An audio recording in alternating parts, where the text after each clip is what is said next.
오늘 본문 말씀 가지고 요한복음 강의 47번째 시간으로 가룟 유다를 반면교사로 삼으라 라는 제목으로 말씀의 은혜를 나누겠습니다. 함께 우리 제목을 따라 하시겠습니다. 가룟 유다를 반면교사로 삼으라. 한 번 더 따라 하시겠습니다. 가룟 유다를 반면교사로 삼으라. 반면교사라고 하면 다른 사람의 잘못과 실수를 보고 나의 교훈으로 삼다라는 뜻입니다. 사랑하는 여러분, 오늘 본문에 대한 강의에 앞서 먼저 지난 시간에 대한 말씀을 간단하게 드리겠습니다. 지난 시간에 우리는 이 최후의 만찬 중에 예수님께서 제자들의 발을 씻기신 사건을 살펴보며 은혜를 나눴습니다. 특별히 예수님께서 제자들의 발을 씻기시는 과정 중에 제자들에게 하신 말씀을 통해 우리 그리스도인이 반드시 지키고 행하여 하나님께 복을 받아야 할 신앙의 원리가 무엇인지를 살펴보며 은혜를 나눴습니다. 이렇게 간단하게 말씀드려 보겠습니다. 먼저 우리 그리스도인이 반드시 지키고 행해야 할 신앙의 원리는 주님께서 행하시는 일이라면 겸허히 받아들이고 그의 뜻에 순종을 해야 한다라는 것입니다. 사랑하는 여러분, 하나님께서는 때로는 우리를 고통의 자리, 고난의 자리로 밀어붙이시기도 하시고 그 자리에 또 서게도 하십니다. 때로는 도저히 이해할 수 없는 일들을 겪게도 하시고 그 자리에서 하나님의 영광을 보라고도 하십니다. 그러할 때 내 생각, 내 뜻, 내 상식으로 도저히 이해가 안 된다 할지라도 하나님은 완전하시고 하나님은 실수하지 않으시며 하나님은 오류가 없으신 분임을 믿고 여러분에게 임한 일들을 겸허하게 받아들이시고 그 자리에서 신앙의 자리, 사명의 자리, 교회 자리, 가정의 자리를 잘 지키시기를 바랍니다. 그리하면 때가 되면 하나님께서 저와 여러분을 가장 선하고 바르고 완전한 길로 인도하셔서 내 삶 모든 것이 하나님의 은혜이구나, 은혜였구나 라는 고백을 하게 하실 거예요. 이런 은혜와 믿음이 저와 여러분 가운데 가득하기를 간절히 주의 이름으로 축복합니다.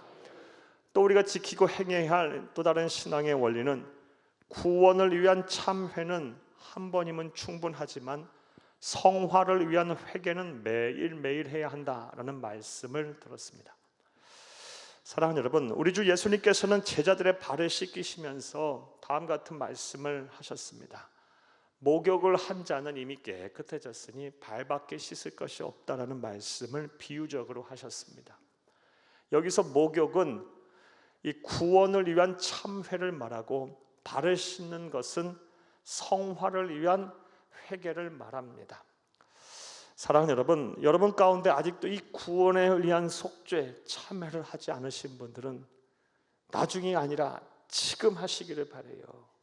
내가 죄인임을 마음으로 또 입으로 고백하고 죄의 값은, 죄의 쌌은 사망이라 했는데 죄 없으신 하나님의 아들이신 예수님께서 세상에 오셔서 내가 받아야 할 사망이라는 벌을 대신 받으셨다. 나는 죄인이지만 내 죄값을 다 치르셨기에 구원의 주권자이자 심판장이신 하나님이 나를 의인으로 인정하신다는 사실을 믿으시기를 바랍니다. 그리고 이제 이후부터는 나는 예수님의 제자로 하나님의 아들로 자녀로 살련다라고 결단하시기를 바라요. 그러한 구원을 위한 속죄, 우리 주 예수님의 말을 빌리자면 목욕은 인생 일세에 있어서 단 한 번만 하면 되는 거예요. 그 대신에 정확하게 인격적으로 해야 합니다. 그리고 이 구원에 의한 속죄를 이미 하신 분들은 이제부터는 예수님을 닮는 삶을 살아야 합니다. 즉 성화의 길을 걸어가야 합니다. 이 성화를 위한 회개는 매일매일 해야 하는 것입니다. 예수와 복음 그리고 말씀 앞에 서서 나의 언행 심사를 날마다 비추어 보며 성화를 위한 회개, 우리 주 예수님의 말을 빌리자면 발 씻음을 매일매일 하시기를 바랍니다. 그렇게 사는 사람들이 그리스도인이고 복을 받는 성도임을 믿으시기를 다시 한번 간절히 주의 이름으로 축복합니다. 나아가 또 우리가 지키고 행해야 될 신앙의 원리는 아는 하나님의 말씀을 지속적으로 실천해야 복을 받는다라는 것입니다. 야고보서 2장의 말씀을 보면 영혼이 없는 몸은 죽은 것 같이 행함이 없는 믿음은 죽은 믿음이라고 말씀하셨습니다. 우리가 아무리 많은 하나님을 아는 지식이 내 안에 있다 할지라도, 내가 많은 말씀을 보고 듣고 있고 공부하고 깨달았다 할지라도 그것이 내 삶의 자리에서 실천으로 나타나지 않는다면, 행함으로 나타나지 않는다면 소용이 없는 것입니다. 하나님이 인정하지 않으십니다. 하나님의 말씀에 한 구절이라도, 또 오늘도 많은 말씀을 들을 터인데 성전문을 나서서 삶의 자리에서 꼭 실천을, 그것도 지속적으로 하시기를 바랍니다. 그럼 반드시 여러분이 행하는 모든 그런 믿음의 행위 위에 하나님께서 복을 주셔서 여러분의 마음의 소원도 이루실 것이고, 또 기적을 행하셔서 불가능한 일도 가능케 하실 것입니다. 이러한 은혜와 복이 여러분 가운데 충만하기를 간절히 주의 이름으로 축복합니다. 여기까지가 지난 시간에 대한 말씀이었습니다. 이제 오늘 본문에 대한 강의를 하겠습니다. 사랑하는 여러분, 우리가 신앙생활을 하다가 이 신앙생활을 좀 잘하고 싶은데 어찌할 바를 몰라 할 때가 종종 있습니다. 그러할 때는 우리는 어떻게 하면 될까요? 이에 대해서 우리는 고민할 필요가 전혀 없습니다. 하나님께서 우리의 이러한 나약함과 이런 무지함을 잘 아시고 우리에게 신앙생활의 해설서이자 정답도 안내서인 하나님의 말씀인 성경을 주셨기 때문입니다. 신앙생활을 하다가 잘하고 싶은데 어찌할 바 모를 때는 하나님의 말씀을 공부하면 돼요. 그 말씀 속에서 답을 찾으면 되는 것입니다. 특별히 이 성경에 나오는 우리보다 앞서 신앙생활을 한 인물을 찾아 그 인물을 본받고 또 그 인물에게서 버려야 할 것을 버리게 되면 우리는 오류 없이, 실수 없이, 부족함 없이 신앙생활을 잘 할 수가 있을 것입니다. 그런 의미에서 오늘 우리가 본문 속에서 자세하게 살펴볼 가룟 유다는 우리에게 매우 중요한 인물입니다. 왜냐하면 그의 신앙의 실패, 그의 인생의 실패를 반면교사 삼게 되면 우리가 많은 영적 교훈을, 우리에게 유익한 영적 교훈을 얻을 수가 있기 때문입니다. 오늘은 가룟 유다를 통해 그를 반면교사 삼아 하나님이 우리에게 주시는 영적 교훈과 진리를 찾으며 은혜를 나누려고 해요. 큰 시간 되기를 간절히 주의 이름으로 축복합니다. 그렇다면 가룟 유다는 어떤 사람이었을까요? 가룟 유다라는 말의 뜻이 가룟이라는 마을 출신의 유다라는 뜻입니다. 가룟이란 말은, 도시는, 사랑하는 여러분, 어디에 있는지 정확하게 알 수 있는 도시는 아니지만 성서 신학자들이 추정하기를 예루살렘의 인근에 있는 이스카리옷, 이 크리옷이라는 이런 도시였을 거라고 추정을 합니다. 그리고 그의 이러한 출신 배경은 다른 제자들과 많은 면에서 다릅니다. 예수님의 12제자 중에 대부분은 저 북부 갈릴리 출신이었고, 예수님의 12제자 중에 무려 7명이 북부 갈릴리 바다에서 고기를 잡던 어부였어요. 반면에 가룟 유다는 당시 정치, 사회, 종교, 문화의, 경제의 중심지였던 예루살렘 인근에 살았던, 어찌 보면 세상 물정을 다른 제자들보다 많이 알고 있었던, 그리고 정규적인 공부도 했었던, 그런 수업도 받았던 엘리트 중에 엘리트 한 사람이었을 거라고 또 성서신학자들은 추정을 해요. 그런 이유로 예수 제자 공동체에서 가룟 유다는 돈꾀, 즉 재정을 맡는, 회계를 맡는 역할을 했을 거라고 봅니다. 사랑하는 여러분, 그런데 우리는 가룟 유다를 생각하게 되면요, 그가 어디 출신이고 그가 어떤 공부를 했으며 또 그가 세상 물정을 얼마나 많이 알았는지에 대해서 우리가 생각하지 않아요. 가룟 유다를 떠올리게 되면 스승을 배신한 자, 그래서 후회 속에 스스로 자신의 목숨을 끊고 영원한 사망에 이르게 된 자, 배신자의 아이콘으로만 여겨요. 아주 부정적으로 생각하고 가룟 유다 그 말 자체를 이름 그 자체를 언급하는 것을 싫어해요. 실제로 교회 역사 속에서 보게 되면 가룟 유다의 말 자체를 언급하는 것이 한동안 금기어이기도 했었어요. 실제로 성경을 또 보게 되면요, 가룟 유다에 대해서 아주 부정적으로 묘사한 성경 구절이 참 많습니다. 몇 구절 보겠습니다. 마가복음 14장 21절 함께 보겠습니다. 인자는 자기에 대하여 기록된 대로 가거니와 인자를 파는 그 사람에게는 화가 있으리로다. 그 사람은 차라리 나지 아니하였더라면 자기에게 좋을 뻔하였느니라 하시니라. 아멘. 이 말씀을 주 예수님께서 가룟 유다가 당신을 배신할 것을 예견하시고 하신 말씀이에요. 그 사람은 차라리 세상에 태어나지 아니하였더라면 자기에게 좋을 뻔하였느니라. 사랑하는 여러분, 이 말이 얼마나 부정적인 말입니까? 태어나지 않았으면 더 좋았을 걸. 네. 심지어 요한복음 6장 70절 말씀에 보게 되면 예수님께서 가룟 유다를 가리켜 마귀라고까지도 표현하셨어요. 요한복음 6장 70절을 함께 읽겠습니다. 예수께서 대답하시되 내가 너희 12를 택하지 아니하였느냐? 그러나 너희 중에 한 사람은 마귀니라 하시니. 아멘. 사람을 가리켜 마귀니라고 말하실 정도가 된다면 얼마나 그가 부정적인 평가를 받는 사람인지 잘 알 수 있어요. 그러나 분명한 사실은 그 또한 하나님의 은혜와 사랑을 받아 예수님의 제자가 된 사람이에요. 수많은 사람 가운데 12명만에만 허락되었던 그 제자로서의 삶을 살았던 사람이에요. 그러니까 가룟 유다는 하나님으로부터 무한한 사랑과 은혜를 이미 받았던 사람이에요. 하지만 그는 스승을 은 30세겔, 은 30세겔은 당시 노예 한 사람의 값도 안 되는 값이에요. 그것을 받고 예수님을 팔아버린 배신자로 살다, 배신을 하였다가 그리고 후회 속에 영원한 사망에 이른 인생의 낙오자, 신앙의 실패자인 것입니다. 그리고 오늘 본문 말씀을 보게 되면 오늘 본문 말씀은 가룟 유다가 예수님을 배신하기로 최종 결심을 하고 그 일을 행동으로 옮기는 그 최초의 장면에 대한 기록이에요. 오늘 본문 말씀에 대한 설명도 간단하게 드려보겠습니다. 지난 시간에 예수님께서는 이 최후의 만찬 중에 제자들의 발을 씻기시며 섬김의 본을 보이셨어요. 이 일을 다 마치신 후에 다시 저녁을 드시다가 갑자기 마음이 너무 아파하시면서 충격적인 말씀을 제자들에게 하셨습니다. 너희 중에 한 사람이 나를 팔리라, 배신하리라. 21절을 함께 읽겠습니다.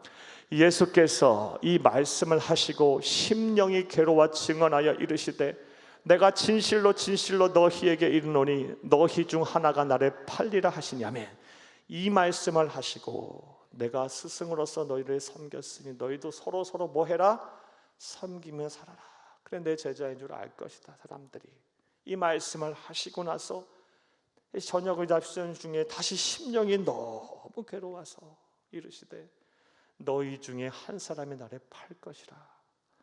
이 말을 들은 제자들이 어떠했겠어요? 막 웅성웅성 했겠죠. 도대체 누가 우리 예수님을 팔 것이냐, 배신할 것이냐, 막 웅성웅성했을 거예요.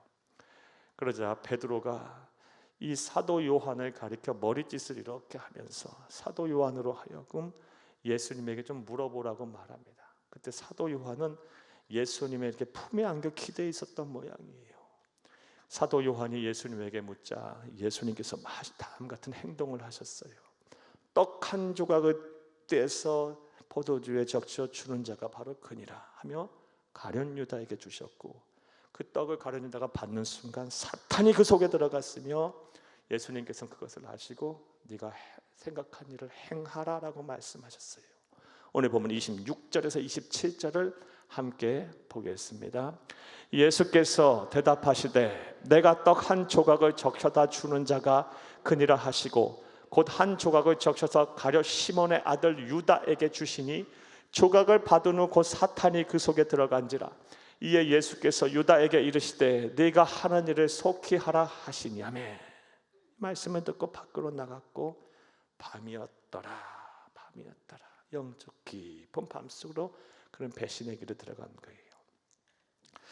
사랑하는 여러분, 여러분은 지금까지 짧게나마 가룟 유다에 대한 간단한 소개와 또 오늘 본문의 내용 설명을 들으셨습니다. 여러분, 가룟 유다, 여러분 마음속에 어떤 생각이 듭니까? 가룟 유다라는 이름만 들어도 좀 불편하죠. 너무나 우리가 사랑하는 우리 구주 예수님을 배신하고 은 30세계로 팔아버린 그런 파렴치한 사람, 그런 사람을 언급하는 것 자체가, 또 그런 사람에 대한 이야기를 듣는 것 자체가 정말 불편합니다. 저 또한 설교하기가 좀 불편해요. 사랑하는 여러분, 심지어 여러분들 가운데는 나는 가룟 유다처럼 예수를 떠나지 않을 거야, 배신하지 않을 거야, 그러하기에 가룟 유다와 나는 전혀 상관이 없는 사람으로 여기시는 분들도 계실지도 모르겠어요. 그러나 우리는 분명히 해야 할 것은 가룟 유다에 대한 말씀을 우리는 들어야 합니다. 오히려 이전보다 더 마음의 문을 열고 믿음의 눈을 뜨고 깨달음의 귀를 열어 가룟 유다에 관한 말씀을 들어야만 합니다. 왜냐하면 하나님께서는 성경 속에 정말 믿음 있고 성공한 사람들의 이야기를 통해서도 우리에게 교훈하시지만 가룟 유다와 같이 인생의 낙오자, 신앙의 실패자, 영원한 사망에 이른 사람을 통해서도 당신의 음성을 우리에게 들려주시기 때문입니다. 그러하기에 오늘 가룟 유다를 반면교사 삼아 하나님이 저와 여러분에게 주실 영적 교훈에 대한 말씀을 잘 들으시기를 간곡히 주의 이름으로 부탁합니다. 자, 그렇다면 이제부터 생각해 보겠습니다. 가룟 유다를 반면교사 삼아서 우리가 배울 수 있는 영적 교훈은 무엇일까요? 이제부터 따라하시겠습니다. 첫째로, 돈과 재물에 대한 사랑이 신앙과 양심의 선을 넘어서는 안 됩니다. 이런 영적 교훈을 우리가 반면교사로 삼아 배울 수 있어요. 돈과 재물에 대한 사랑이 우리의 신앙과 양심의 선을 넘어서는 안 됩니다. 이 말 속에는 어떤 의미가 있어요? 돈과 재물 사랑할 수 있어요. 너무 당연한 거예요. 그런데 그것이 우리의 신앙을 망가뜨리고 우리의 양심을 무너뜨리는 데까지 이르러서는 안 된다는 말씀이에요. 사랑하는 여러분, 여러분에게 앞서 말씀드린 것처럼 가룟 유다는 예수제자 공동체의 회계, 재정 업무, 동궤를 맡은 사람이에요. 이것으로 볼 때 예수님께서 또 다른 제자들이 가룟 유다를 어떻게 생각했는지 우리는 어렵지 않게 추정해 볼 수 있어요. 그는 똑똑하고 계산에 밝으며 무엇보다 신임을 할 수 있는 사람이었을 거예요. 여러분 생각해 보세요. 아무에게 돈 맡겨요? 아무에게 재정 업무를 맡깁니까? 아무에게 회계 업무를 맡깁니까? 정말 믿음직한 사람, 믿을 수 있는 사람, 현명한 사람, 또 똑똑한 사람에게 맡기는 게 당연한 거 아니겠어요? 가룟 유다는 그런 평가를 최초에 받았던 사람이었어요. 그런데 그가 그렇게 돈을 맡은 자리에서, 재정과 회계 업무를 맡은 자리에서 그는 돈과 재물을 사랑하는 마음을 통제하지 못했어요. 그래서 이 돈과 재물을 사랑하는 마음이 그의 신앙과 양심의 선을 넘어서는 우를 범했던 거예요. 그런 잘못을 범했던 거예요.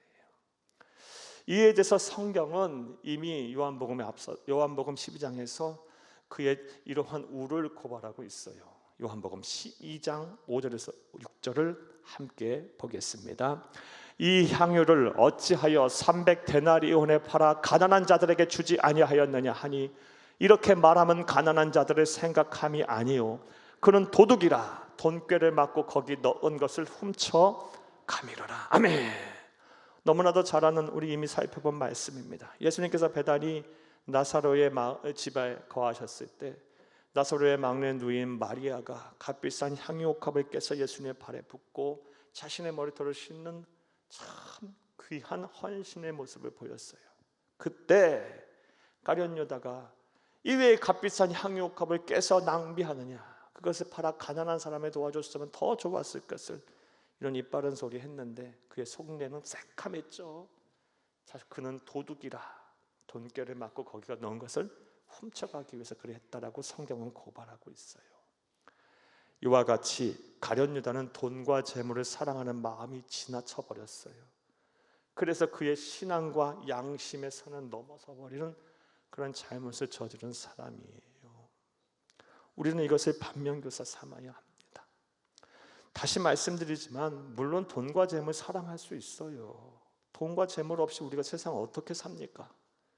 주일도 못해요. 어려운 이웃도 못 돕고요. 세계선교 한국 복음화도 그런 사명도 감당 못해요. 돈과 재물 그 자체는 나쁜 것이 아니에요. 돈과 재물을 사랑하는 마음, 그것도 하나님이 주신 마음이에요. 그런데 이 돈과 재물을 사랑하는 마음이 지나쳐서 내 신앙과 양심의 선을 넘어서는 순간 돈과 재물은 나의 우상이 되는 거예요. 우상 숭배하는 거예요. 사랑하는 여러분, 이제 이와 관련해서 여러분에게 다음과 같은 질문을 좀 드려볼게요. 솔직히 마음으로 한번 대답해 보세요. 돈 그리고 신앙 양쪽에 양자택일을 할 순간이에요. 여러분은 금전적인 손해를 감수하고서라도 신앙을 선택하시겠습니까?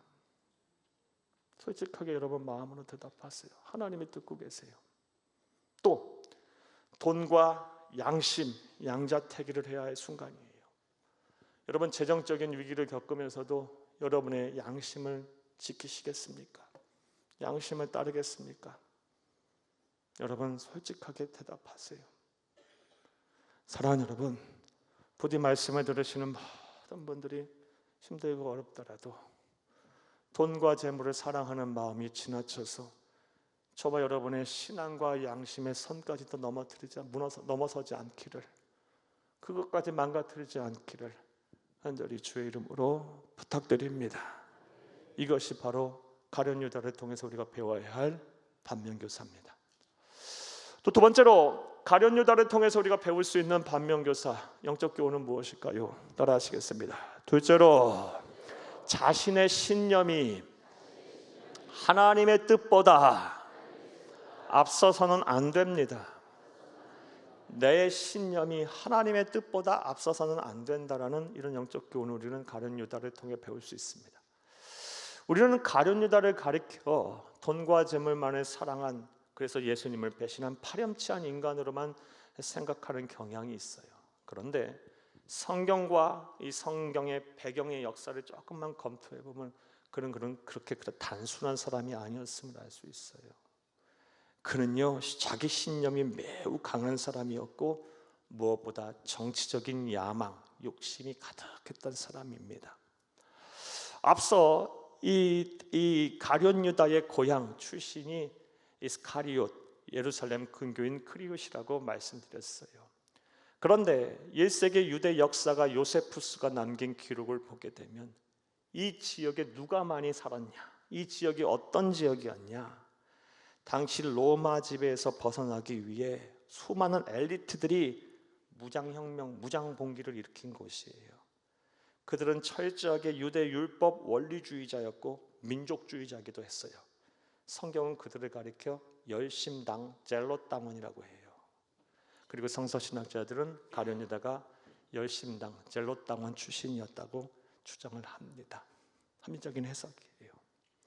사랑하는 여러분, 흔히 말해 오늘날 폭력을 정당화하는 이슬람 근본주의자들하고 비슷한 사람들이에요. 그런 가룟 유다가 어떤 이유로 예수님의 제자가 됐었을까요? 이유는 하나예요. 예수님이 행하시는 기적을 보니까 그 기적이 금방 로마 정부 엎을 것 같은 확신이 들었던 거예요. 바람과 풍랑을 막 잠잠케 하시고 죽은 자를 막 살려내시고 보리떡 5개와 물고기 2마리 장정만 5,000명을 먹고 12광주를 남기는 경제관념을 막 초월해버리시고 막 예수님 말씀하시면 하늘과 땅이 진동하니 이거 뭐 로마 정부 엎어버리는 건 뭐 누워서 떡 먹기다라고 생각을 했을 것이고, 그런 예수님의 제자가 된다면 예수님이 세상을 심판하시고 로마 정부를 엎고 왕이 되셨을 때 분명 큰 자리 하나 차지할 거라는 야망이 그에게 있었기 때문에 예수를 따랐던 거예요. 그런데 예수님은 어떤 행보를 보이십니까? 그의 신념, 그의 생각과는 다르게 자꾸 다른 길로 가세요. 원수를 용서하래요. 사랑하라고 해요. 자꾸 낮은 자리에 더 가셔요. 자꾸 그의 기대와는 다르게 예수님은 그의 기대에 따르면 왕으로 가셔야 되는데 오히려 종의 모습으로 가세요. 심지어 율법자들하고 막 대립을 하시다가 대제사장들의 손에 십자가대로 죽겠다는 말씀을 예고하셨어요. 예수님이 죽으면 안 되잖아요. 그래서 그런 순간에 그는 자기 신념을 지키고자 예수를 배신하기로 결심했던 거예요. 결국 그가 예수님을 배신한 이유는 자기 신념이 하나님의 뜻보다 앞서는 영적 교만함 때문이었던 거예요. 그 이유는 어떻게 됐습니까? 예수님은 보란듯이 당당하게 온 인류를 구원할 구세주로서의 십자가의 길을 걸어가셨고, 이 가룟 유다는 자기 신념 지키고자 하나님의 뜻을 꺾고 자기 신념 지키고자 예수님을 은 30세겔, 말씀됐다시피 노예 한 사람 값도 안 돼요. 그것을 받고 예수님 팔아버리고요, 깊은 후회 속에 스스로 목숨을 거두고 영원한 사망에 이르게 됐어요. 사랑하는 여러분, 이런 가룟 유다를 우리는 반면교사 삼아야 합니다. 우리 가운데 가룟 유다의 마음은 없을까요? 정말 없을까요? 정도의 차이만 있을 뿐이지 우리는 참 가룟 유다의 마음을 품고 사는 경우가 종종 있어요. 내 뜻이 하나님보다 앞설 때가 정말 많아요. 예를 한번 들어볼까요? 기도를 해도 하나님의 뜻은 나하고 상관없어요. 그냥 내 뜻을 이루어 주셔야 하고요, 내 계획, 내 생각대로만 하나님은 움직여 주셔야만 해요. 만약 그리하지 않으면 금방 시험 들고요, 기도 안 하고 하나님 있는지 없는지도 뭐 상관없고 금방 영적 침체에 빠지고 믿음이 연약하신 분들은 하나님 떠나버려, 예수 믿어도 별거 없네 하면서요. 분명하게 기억하세요.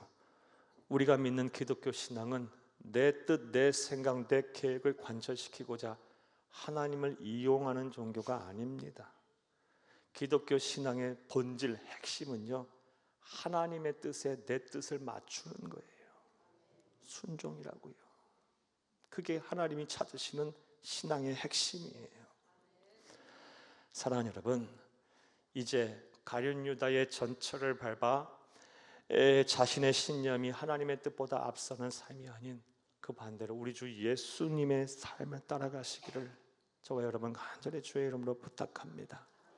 예수님 십자가에 매달리기 전날 밤 겟세마네 동산에서 내 원대로 마옵시고 아버지의 원대로 하옵소서 하며 땀방울이 핏방울 될 정도로 기도하시며 마음을 쏟으셨던, 우리에게 본을 보이셨던 그 예수님을 따라가기를 원해요. 한번 따라하실까요?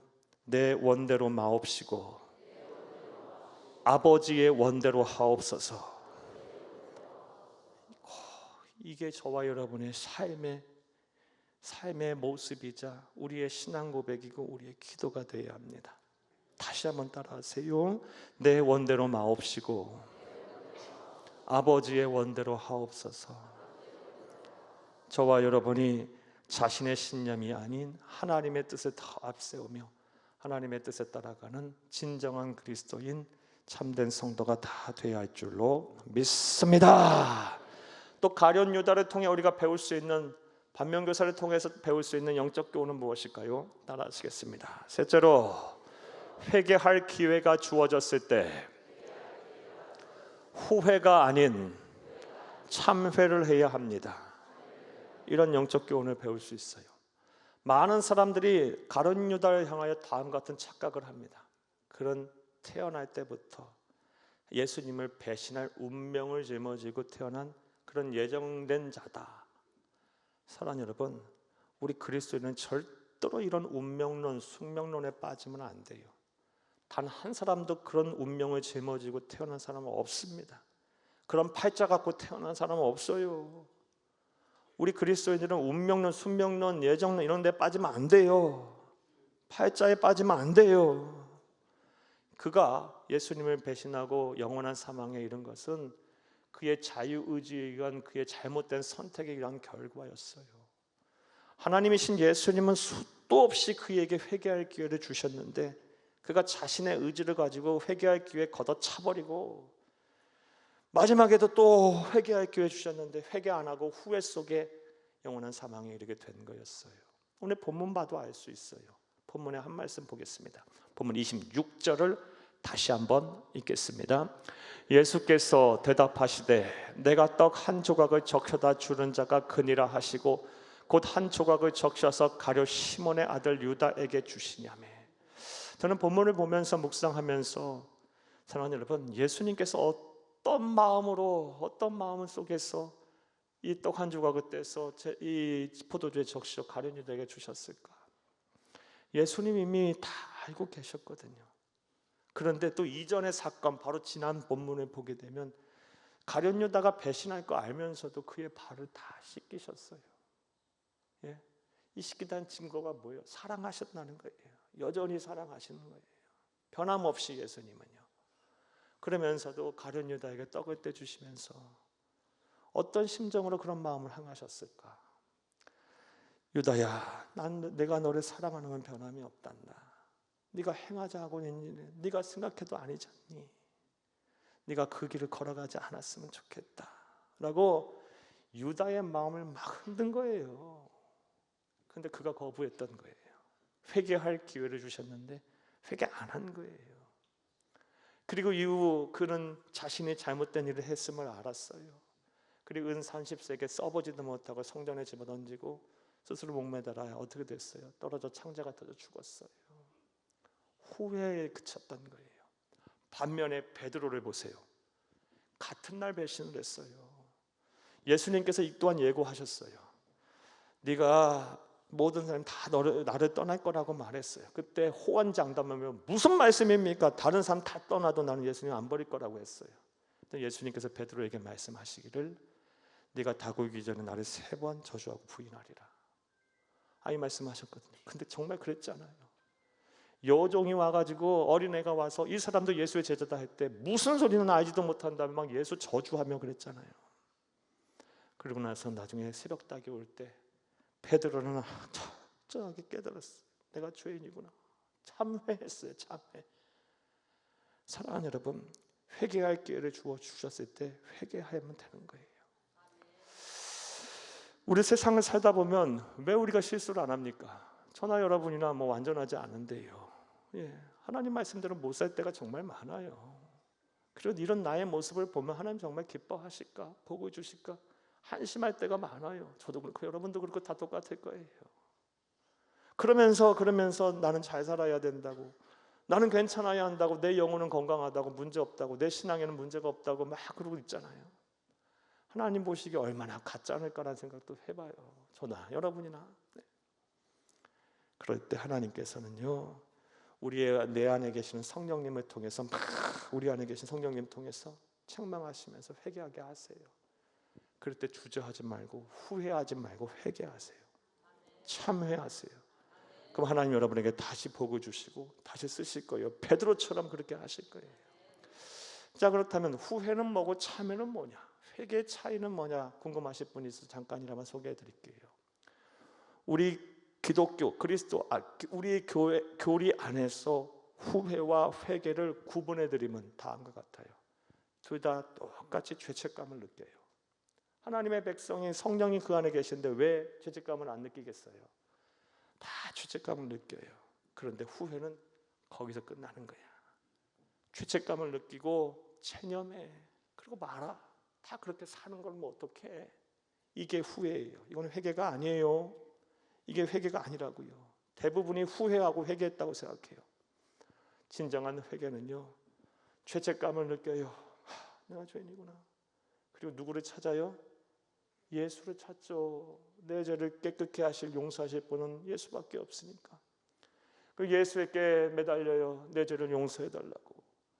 그 예수 그리스도의 보혈의 피로 내 죄가 씻어졌음을 확신하고요. 그리고 나서 믿음으로 어떻게 살아요? 죄짓기 이전과는 전혀 다른 삶을 살아요.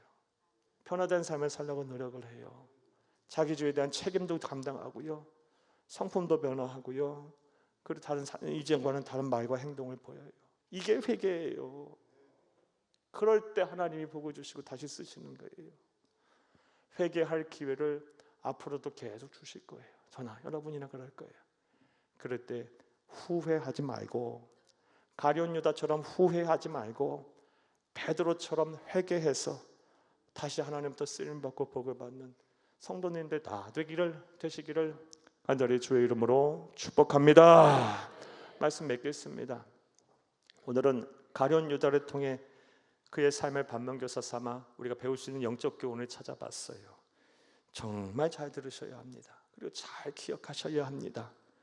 돈과 재물 사랑할 수 있어요. 이 사랑하는 마음 왜 우리 교회는 왜 없습니까? 이거 부정하지 마세요. 우리가 어떻게 이거 없으면 삽니까? 이것도 하나님이 주신 마음이고 하나님이 우리에게 주신 선물이에요. 막 돈 많고 재물 많은 사람 함부로 정죄하지도 마세요. 깨끗한 부자로, 청빈한 부자로, 하나님을 기쁘시게 하는 부자로 살면 되는 거예요. 사랑하는 여러분, 돈과 재물 사랑할 수 있어요.